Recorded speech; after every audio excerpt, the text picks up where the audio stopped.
Hello and welcome back to Dominion Hinterlands 2nd Edition previews. This is day 3, the final day of previews, which means that we are going to see all the cards. So in addition to looking at 3 cards, we're going to look at some errata for the rest of the set.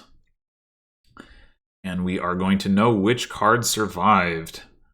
So we kick things off with Noble Brigand being replaced by Berserker. Noble Brigand, I would say, was probably the most obvious candidate to be replaced, outside of like maybe Duchess. Not just because it's weak, although it definitely is weak, but also because it's such a awkwardly worded card. It's like a lot of complexity for little benefit in terms of like the impact that it's having on the game, because it's because it is so weak, right? Like you don't want to have something need to be that convoluted just to do something that you don't end up wanting to do. And then Donald X says, Noble Brigand is a fixed thief and yet still too weak. Bandit turns out to be the actual fixed thief. And yeah, I think that's spot on. He also says, Berserker is another attack that attacks right away, but the attack is more meaningful and it comes with more stuff. So let's see about that. Berserker, gain a card costing less than this. Each other player discards down to 3 cards in hand. When you gain this, if you have an action in play, play this. Okay, yeah. So first of all, the below the line text, I think here is a significant improvement on Noble Brigand in terms of like how to get the same concept to work more cleanly. Noble Brigand, it's trying to avoid giving you the +1 coin, I suppose, with its below the line effect, but maybe that was never that important to do. Regardless, Berserker, since it doesn't have any plus coin, doesn't have to worry about that. So when you gain Berserker, you get to gain a cheaper card, and you get to do its attack of militiaing. And yeah, so that's you have to have another action in play, but the point is that it's I think this is just design wise, this is a big step up from Noble Brigand. Like it's a less clunky wording. It's like it fits nicely with the way that Dominion rules work in general. So yeah, good stuff there. In terms of the power level of the card, so the obvious comparison for this, in terms of its effect at least, is Skirmisher, because in terms of its on-gain effect, I should say, because Skirmisher, like Berserker, is a card that has a militia effect when you gain a card. In Skirmisher's case, you don't necessarily need to gain a Skirmisher specifically. In Berserker's case, of course, you can play the Berserker, so you don't necessarily need to be gaining a Berserker in order to trigger it. And maybe even that's unlikely. Like mostly you're going to trigger the on-gain effect like the first time you gain a Berserker, and then after that you're probably not doing that too much more. I mean, it is a gainer, right? It's essentially a workshop. So I mean, I think, yeah, I guess it is straightforwardly a workshop, because, gain a card costing less than this. Well, it costs 5. The only real cases where it's going to play differently in terms of its gaining than a workshop is Fairy and Quarry, where you have something that discounts the Berserker but doesn't discount certain other cards, and thus there are now cards that it can't gain. Ferrying Berserker is probably not a thing you want to do, though, and you can just not, so that helps. Quarry, that's a little bit different, but all that is preventing you from gaining is treasures and victory cards, and there's not so many of those that cost up to 4 that you're going to be trying to gain with this anyway. Like specifically, they'd have to cost 3 or 4 for that to be an issue. Or I guess if you had 2 quarries in play, then they'd have to cost 0 for you for you to be able to gain it. But anyway, the point is that I don't think that'll be much of an impact. So it's very, very, very close to being a workshop in terms of its gaining. Anyway, I feel like I went down too many branches of thought, and now I need to unroll the stack, figure out how I got down that particular point of discussion. But I guess, yes, right. So yeah, I guess what I was trying to get at is you're probably not going to want too many $5 workshops in your deck. The attack doesn't stack, of course, as with any militia effect. So, I mean, barring, against edge cases like you play this and then you play Council Room and then you play it again, or, whatever, if for some reason you're doing that. But, which I guess you could be because of gain in play, but that's going to be very, very rare. So you're probably only going to want one of these in your deck most of the time. Like, there are cases where you want a bunch of workshops or workshop equivalents. Workshop itself, usually not very much. It's more often the case that if you have like cards like Ironworks or Groom, where they give you some other benefit that makes spamming them more effective, that you want that. And then, compared to Workshop, this is like worse at being a workshop than Workshop for the most part, because it's more expensive and it can't gain itself. On no matter what you do, it can't gain itself. Like Fairy, Quarry, whatever, it doesn't matter. So yeah, my expectation is you're going to get one of these. You're going to get to potentially attack when you gain it, and then going forward, you're going to play it, and then you get to attack when you play it. And then it, so you can compare it to Militia as well. I said that like the on gain effect is comparable to Skirmisher, and I mean, I guess it is. But the fact that you're only doing it probably the once means it's also pretty different, right? Skirmisher, you have to gain a card in order to trigger its effect. I guess this you do as well, because it says gain a card. It does not say you may gain a card. So in a sense, that's comparable because you play this like when you play Skirmisher, and then you have to gain a card at some point after that in order to trigger its attack. Berserker, when you play the Berserker, you have to gain a card in order to trigger its attack effectively. So you could there is some additional comparison there, but the point is that you're not having to gain an attack card. You're just gaining whatever you want that costs up to 4. Yeah, so you can also compare this to obviously to cards like Militia and other things that are discard down to 3 effects. I would say in general, I think that Militia is stronger, partially because it's less expensive, it's easier to open with, and then I tend to think the +2 coins fits into more decks than the gain a card costing less than this, especially if you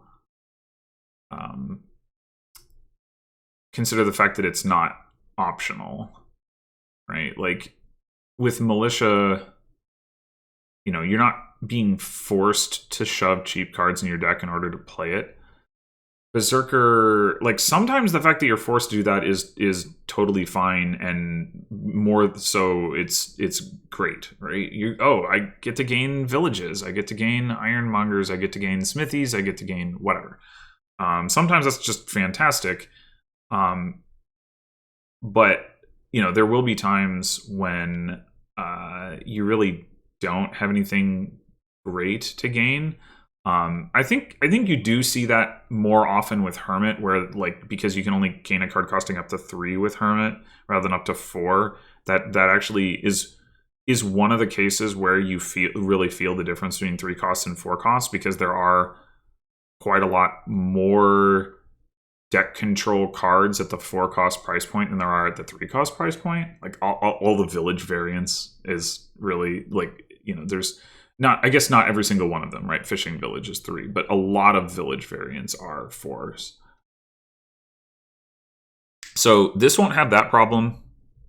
And so I think, will more often be the case that you're happy to be gaining those cards. But nonetheless, I think this I would say this does have more upside than Militia. Gaining a card costing up to 4 has more upside than +2 coins, but it also has more downside. So maybe higher variance card, you could say. And again, the fact that it costs 5 is another knock against it. So I would say that it's going to be weaker than Militia, but maybe not that much weaker. The fact that you get to attack when you gain it does mean that, like, if you play a Militia turn 3 or 4, you get to attack because you opened it. If you buy this turn 3 or 4, you get to attack because you gained it. So in that sense, it can be just as fast to start attacking as Militia. So that will, that'll help even things out there. So yeah, I mean, I think it's a strong card. Militia is certainly a strong card, and I think, this is going to, in some cases, be better. Certainly, like, if you don't look at the cost and you're just like, once you have it in your deck, how strong is it? Like, it will frequently be stronger than Militia. And yeah, as I say, Militia is a strong card, so that's a good place to be. Yeah, this looks good. All right, so next up we have Ill-Gotten Gains being replaced with Cauldron. So Donald X says, Ill-Gotten Gains is a cute concept, but in practice makes for bad experiences. It was hard to even try to make a replacement along the same lines. I don't want games to be about emptying a certain pile that also empties the curses plus the duchies. Cauldron isn't tied to gaining cauldrons, so it doesn't empty its own pile, just the curses, and it's not even great at emptying those. But it's a silver with a plus buy, so it doesn't have to always curse them. And it ties into the when gain theme being better with cards like Border Village. Okay, so Ill-Gotten Gains... I guess so. That's not. I would say that was a card that was on the bubble. Like, could be replaced, could stick around. I kind of feel about Ill-Gotten Gains the way I feel about Sea Hag, where, I mean, not for the same specific reasons, but where Sea Hag is creating a type of decision that you don't get to make very much, which is like, is it worth putting something into my deck that really doesn't benefit my deck at all in order to hurt my opponent even more? We don't really make that decision very much in Dominion at this point. I think when Sea Hag was replaced, I mentioned Marauder is probably the closest card at this point, because the effect for your deck, when you play it, is, quite weak and slow. But it still does do something. Ill-Gotten Gains is not that, but it is, like, it does create, like, a different sort of paradigm for your deck than pretty much any other card. It's a sort of rush paradigm, but it's not like a green card rush. It's like very different from doing something with Groom or whatever. And I think I think it is interesting to think about, like, when is that worth it, when is it not, and trying to manage, like, how you're playing that is a somewhat different experience as well. That being said, I think I actually think Seahag is probably more interesting than Ill-Gotten Gains. Like I've had the Ill-Gotten Gains experience, and it is more. I would say it's more samey than like the Seahag experience, because like the Seahag stuff like is, if I guess if it is, if it's um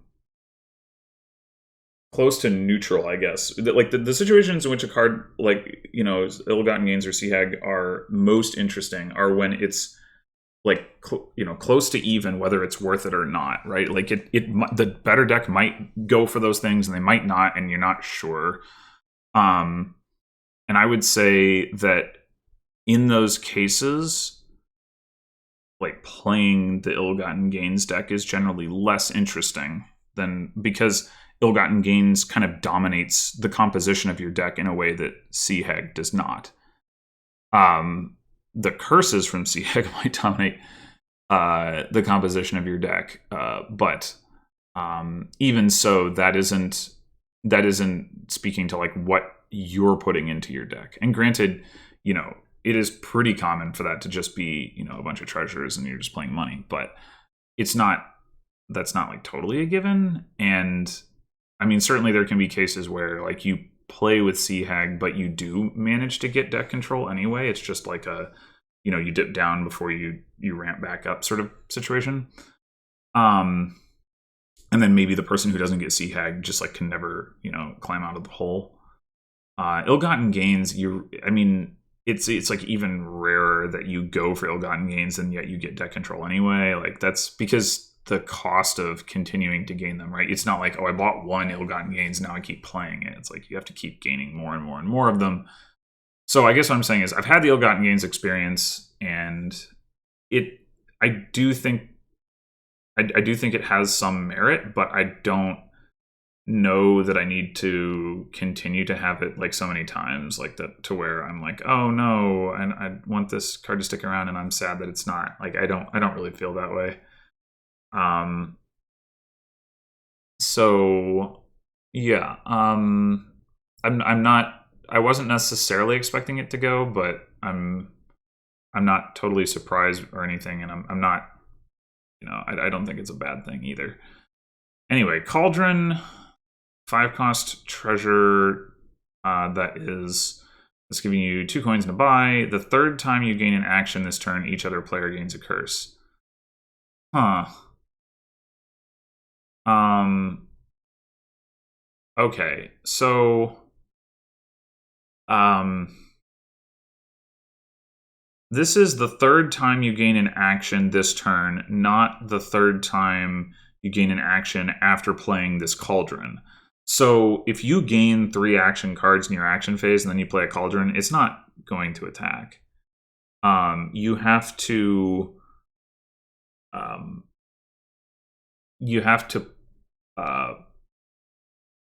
have that third action gain happen after you get the Cauldron into play. Which, on the one hand, the fact that you need to gain 3 actions to trigger this is going to encourage a certain amount of building, because you need to be gaining 3 actions total in the turn minimum. And that's a lot more actions than you would probably be gaining if you were playing like a money deck. On the other hand, it limits how much you can do in your action phase and still trigger the effect, because if you're getting all those gains, then you are also not triggering the effect. So you have to strike a balance. It is giving you a buy, so if you have a couple of these, you will be able to you'll have the gains to be able to buy a bunch of actions and trigger the effect. One thing that I'm actually not sure about, and given the way that Donald X worded this, I think I know what interpretation he's going for on this. So this says the third time you gain, each other player gains a curse. Does it stack with itself, right? If I have 2 of these in play and I gain that third action, do do I give out 1 curse or 2 curses? I think I give out 1 curse. Based on, Donald X says it's not even great at emptying those. It would be if you got a bunch of these in play and then you gain that third action, you gave out a bunch of curses at once. Like, then that would be, you could imagine a situation where you just dump a whole mess of curses on somebody all at once. The wording, to me, it's not totally clear like which way it should go, but based on that comment, I'm guessing that it doesn't stack, essentially, that you can give out a maximum of 1 curse per turn with Cauldron, in which case you're not really incentivized to get more of these unless you just want, a spices that doesn't have coffers or whatever other comparison you want to make, which sometimes you do. I mean, even though like it's pretty expensive for a non-terminal woodcutter, but sometimes that's what you need because you just want more buys. But yeah, if the attack stacks, obviously that makes getting additional cauldrons a lot more appealing, and if it doesn't, then it doesn't. Yeah, if it I guess what I'll say is, if it doesn't stack, then the first cauldron is going to be pretty good, and subsequent cauldrons are going to be not very good. If it stacks, additional cauldrons will still be less valuable, of course, for all kinds of like fairly straightforward reasons, but they'll still be a lot closer in value to each other, into the first one than they would if it doesn't stack. So that's going to be an important distinction to figure out for sure. Overall, I would say, that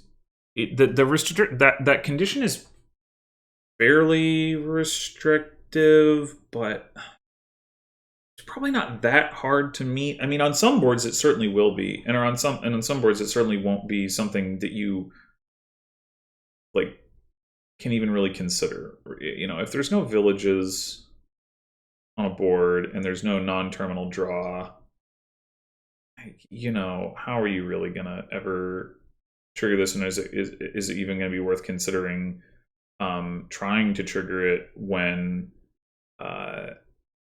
like the cards that you would be gaining with it aren't going to be good for your deck, like that sort of thing. And on those kinds of boards, I would say you're fairly likely to ignore this card unless you just need plus buy.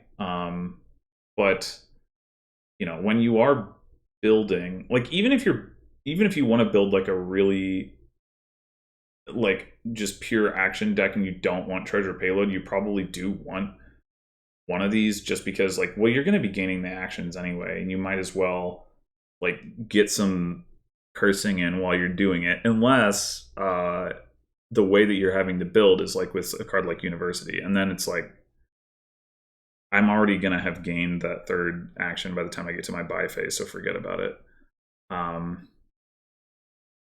Yeah, overall, I think this card looks middling, and it's really just going to come down to the cursing and how doable that is. I mean, it is worth noting that you're not going to be able to trigger this like early in the game in almost any cases. So the upside is still somewhat limited, because you're not gonna like open with it. You're not gonna be able to curse in like the first like couple of shuffles. So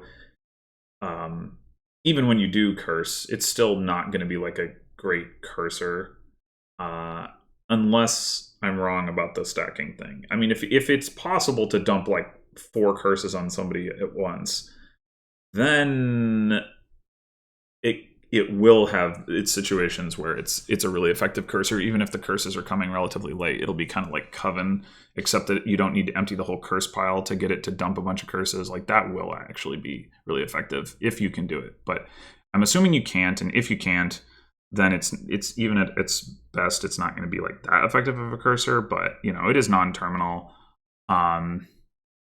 It's it's not like a super weak effect for a $5 treasure. So, you know, I think it'll be a middling card. All right. And then lastly, we have Silk Road being replaced with Trail. So Silk Road was another borderline card. The experts were sure they didn't have to see it anymore. Were they? I didn't have that impression, but okay. I couldn't just replace it with another victory card, though. They take 2 extra cards, and the update pack just had room for 1 extra card. I don't think I understand that. I guess it's just a function of like the update pack has like 100 cards or something. I don't know. And like I think the way that works is like you have to include the randomizer, right? So like the piles are 11 cards, not 10. So if you have 9 replacements, you get 99 cards, and you have like 1 extra slot. Which I don't know if there's a blank included or what, but I think that's what that means there. Anyway, Hinterlands is no longer the set with 3 treasures, 3 victory cards, and 3 reactions. Now it's 2 treasures, 2 victory cards, and 6 reactions. Trail is such a thing of beauty. It's the most Hinterlandsy Hinterlands card. It plays into both the Wengain and filtering themes, and as a reaction. You can imagine a board where there's no combo for it, but really it never happens. Okay, well, we'll have to see about that. But I guess the first thing I will say is I am surprised by a couple of things. Number one, I am surprised that Silk Road is leaving. It is not the most powerful card by any means. Like, of the alt, like the sort of cheap alt VP cards, it might be the worst, but alt VP doesn't necessarily need to be strong to be relevant. Like just having a source of victory points that, in addition to like Province Duchy Estate, even if it is on the weak side, will change the way the game, can play. It will extend, like the sort of the timer on what like somebody who's trying to like build longer and then ramp faster at the end will be able to do, even if it's only a little bit, right? Like if it's on the weak side, it'll only extend the timer a little bit, but it'll still do something there. It'll still have some effect.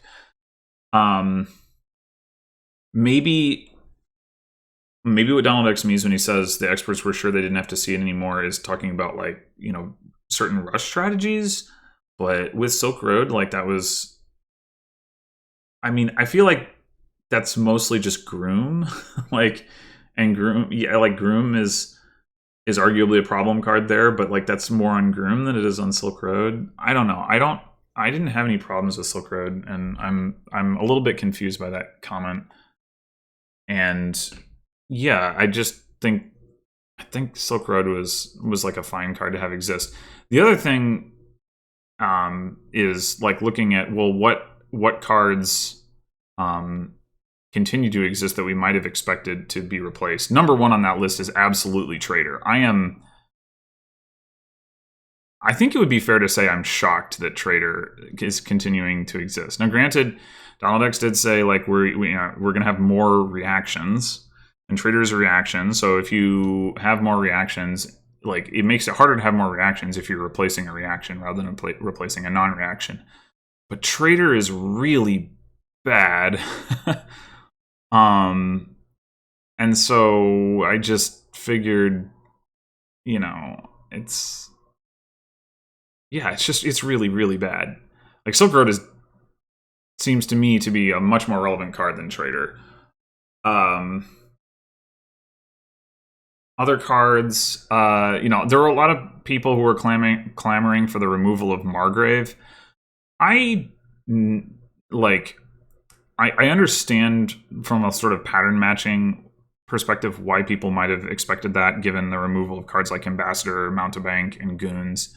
But I do think Margrave is in a different spot than those cards.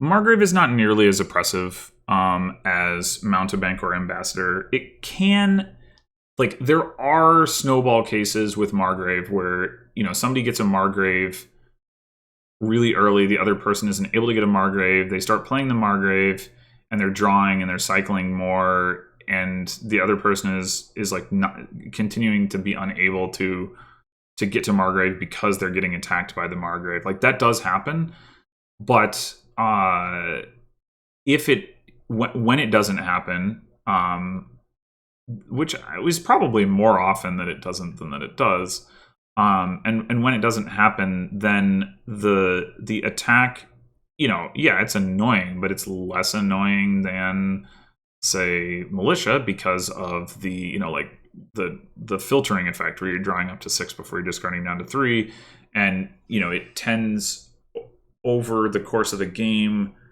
to move towards something where you're actually not very likely to dud. You're, like, assuming you have built towards deck control, and the question is more about just whether you can overcome the -2, you know, hand size, but, you know, you're like with your deck control, as opposed to like whether you're going to kick off in the first place, because you very probably are. I mean, sometimes, right, Margrave is like not the only draw card, and then you play with like one Margrave, and then that isn't as so true. But yeah, I mean, I think I mean, as I've said before, I wouldn't have removed any of those other cards anyway, but like, I wouldn't have removed Margrave either. That's no surprise. But I also think that Margrave is not, you know, it's not Mountebank, it's not Ambassador. Goons was less oppressive than just centralizing, but Margrave isn't really that either. Like, it's good, but it's not. Yeah, it's not Goons.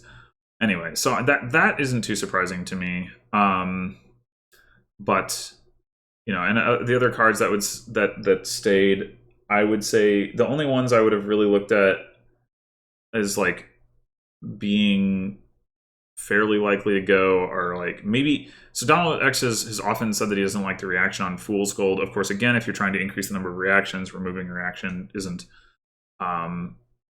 really what you want to do. But Fool's Gold would have been a candidate potentially for that reason, though I was still not betting on it to go. Cartographer is pretty weak for 5, so I wouldn't have been shocked to see that go, but I didn't think it needed to. There were questions about Haggler, you know, just because of like how would it need to get eroded. I always kind of felt that it was, you know, like, it was definitely a card worth saving, so Donald X should figure out a way to do that rather than just remove it. But we'll see when we look at the errata about that. But yeah, basically, so for me, basically, I would have removed Trader instead of Silk Road. That's the short version, and I am surprised that we're seeing Silk Road removed instead. I tend to think that there's a little, like, or that there's not maybe as much alt VP as there could be, particularly outside of like VP chip cards, like the actual green cards, because in recent sets we haven't tended to get much, although we did get some in Allies. Although I think, yeah, all of it in Allies is like buried at the bottom of one of those split piles, so like the it can be hard to access sometimes. But yeah, I'm not like super sad about Silk Road specifically, because as alt VP goes, it was weak, but I do think it's unfortunate to take out an alt VP card and then not replace it with one. But let's look at Trail. Talked enough about that. So Trail is +1 card, +1 action. When you gain, trash, or discard this, other than in cleanup, you may play it. It's actually funny. Somebody was just talking about having a card say that, and I don't know if it was Noble Brigand maybe that they were talking about, but like the idea of it would be cool to have a card that had like maybe it was the wording on Weaver that they were saying, instead of having it say gain 2 silvers or a card costing up to 4, and then like when you discard this, etc., play it, that it could say when you play this or discard this other than in cleanup, gain 2 silvers in a card or a card costing up to 4, like have it worded that way. I think that might have been part of the discussion, but in any case, yeah, this is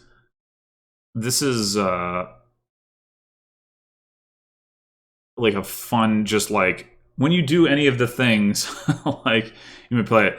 The thing, of course, the fact that it's just +1 card +1 action means you really have to be taking advantage of the reaction in order for this card to be doing anything at all outside of like, okay, you put your adventures token on it or whatever.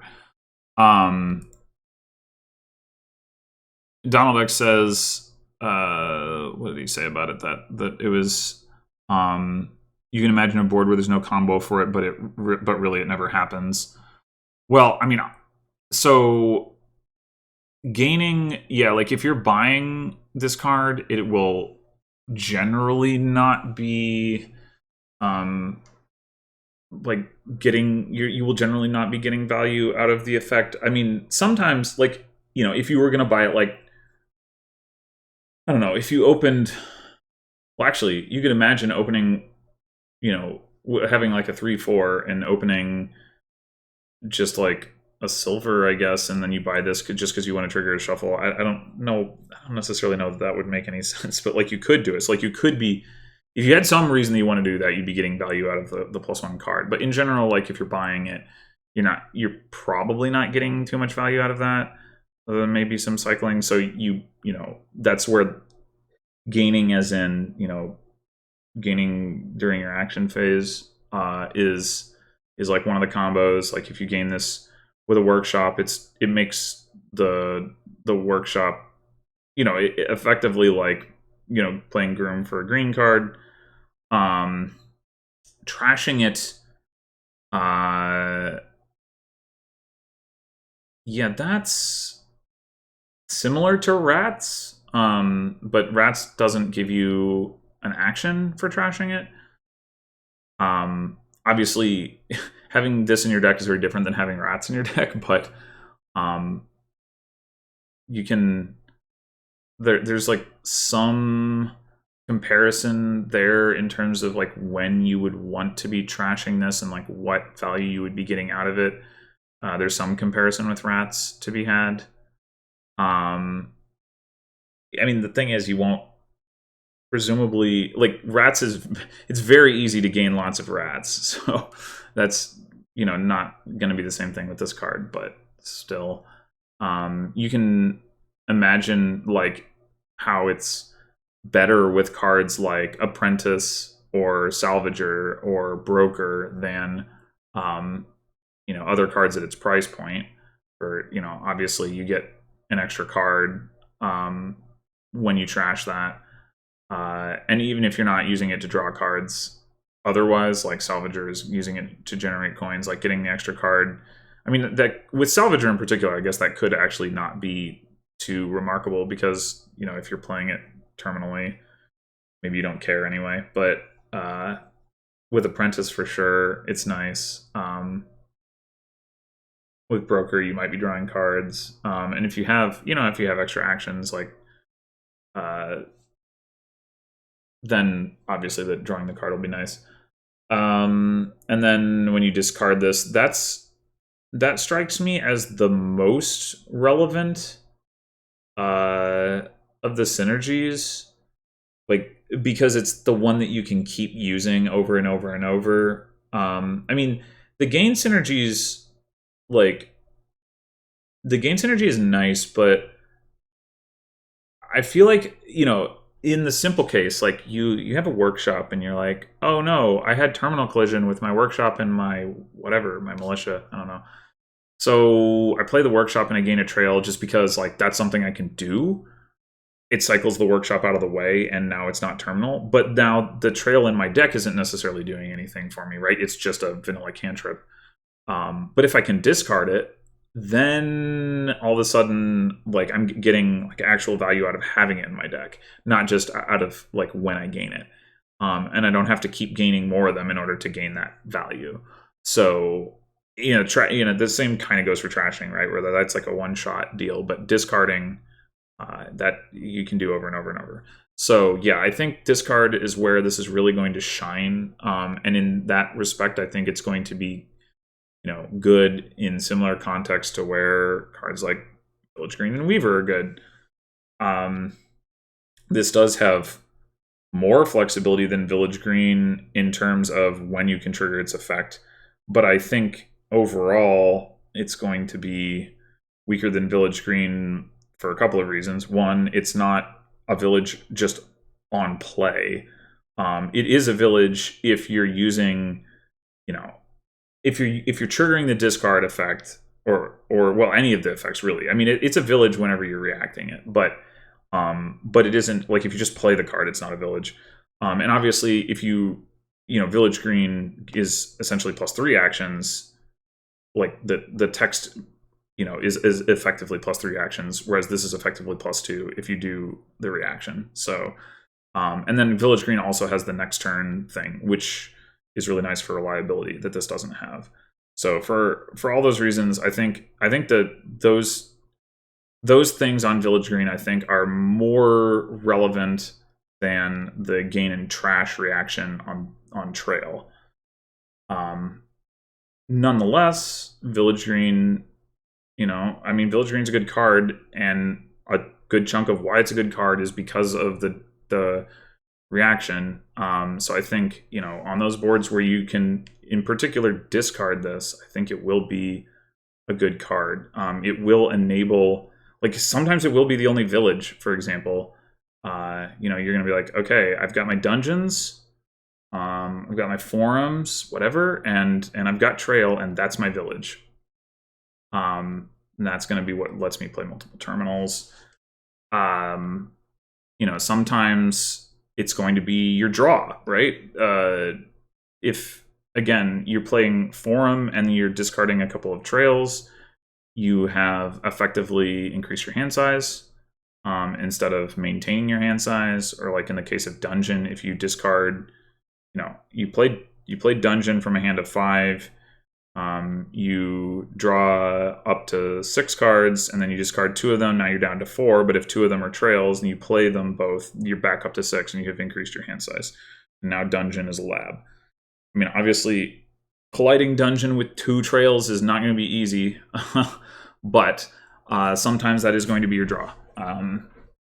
So yeah, I think, and then of course all that goes for Village Green, right?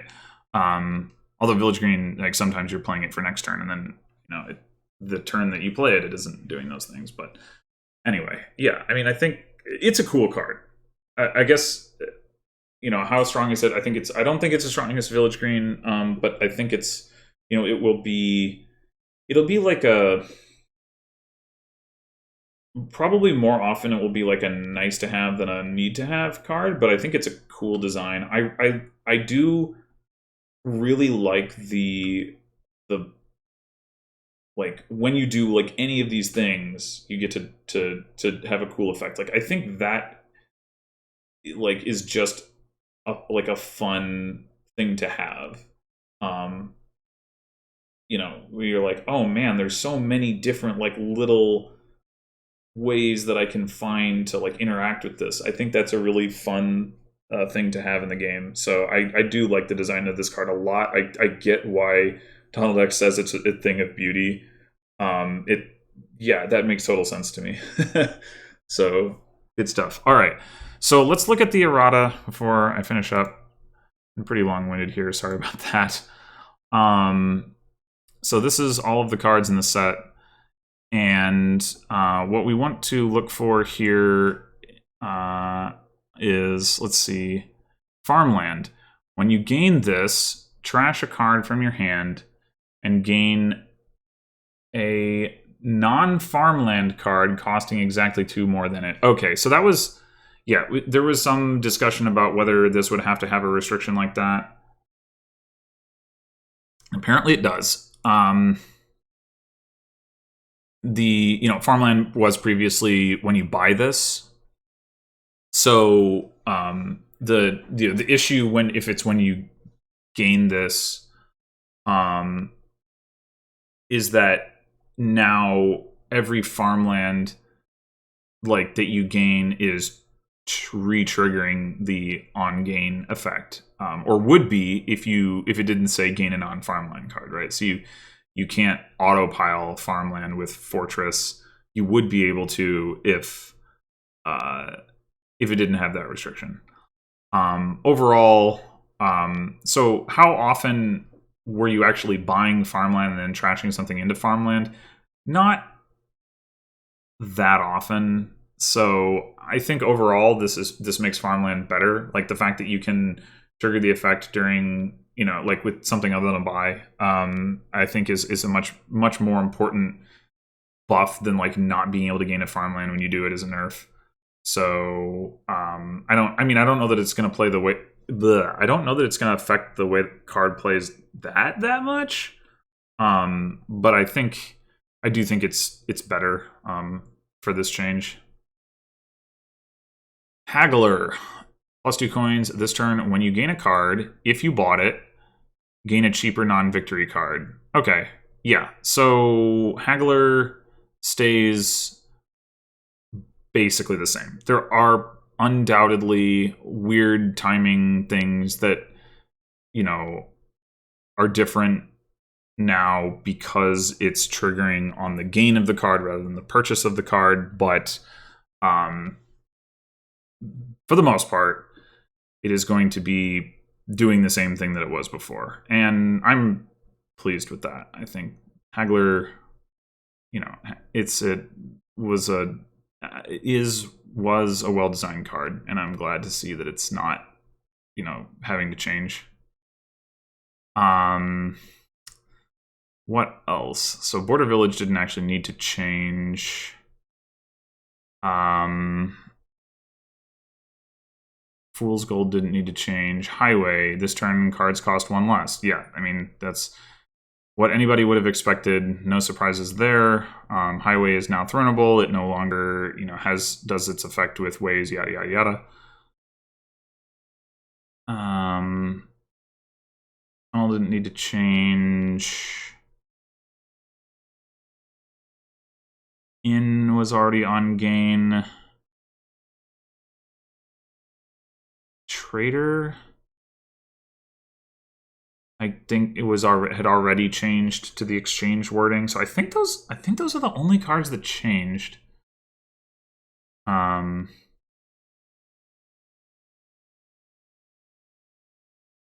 So Donald X has a part of the post that talks about it too. So farmland is now 1 gain.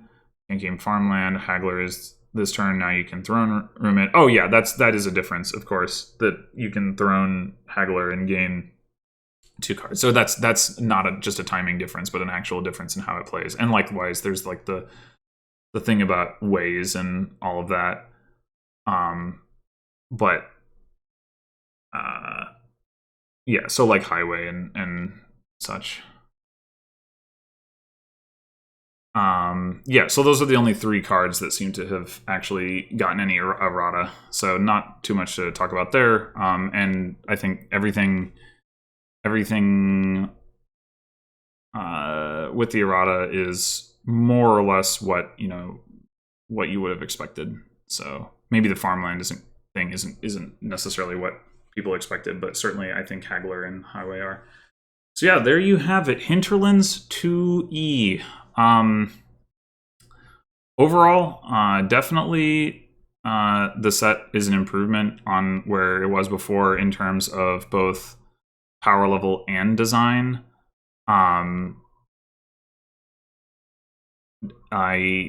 don't really feel like any of the cut cards are like particularly sad cards to see depart. Like, I think I've said this before, I'm pretty, like, my viewpoint on removing cards is pretty conservative. I would tend to lean towards not removing cards kind of in general. Like, I would have a tough time being like, yeah, I'm going to remove 9 cards from most sets. But given that 9 cards are going to be removed, I think, I don't think any of the ones that left were like, oh no, in the way that, I had that reaction to Goons. I do think Trader should have gone. Like, I think it's like got to be the worst card left in the set, right? Like by a substantial margin at that, I would say. Maybe there's something that I'm forgetting about, but like, yeah, I think looking at, the full set, it just seems it's definitely like the dud. But we've had a little bit of that before with like merchant ship, where there are reasons for keeping around, some card that's not very good. But yeah, like the new cards look. I don't recall thinking that any of them looked bad. Yeah, I don't think any of them look bad. So like, there's no tide pools in here. So yeah. And hey, if you're playing with tide pools, you can activate your trails, your weavers. So that's and your guard dog. Hinterlands 2E is here for tide pools to try to save it. So yeah, it looks like a big improvement, and it's available to play on Dominion.games. So go check it out. Thanks for watching, and guess maybe there will be no more of these kinds of preview videos until the fall expansion, or maybe we'll get more surprises. Who can say? Not me. I'm sure Donald X could say, but he won't. Anyway, so until then.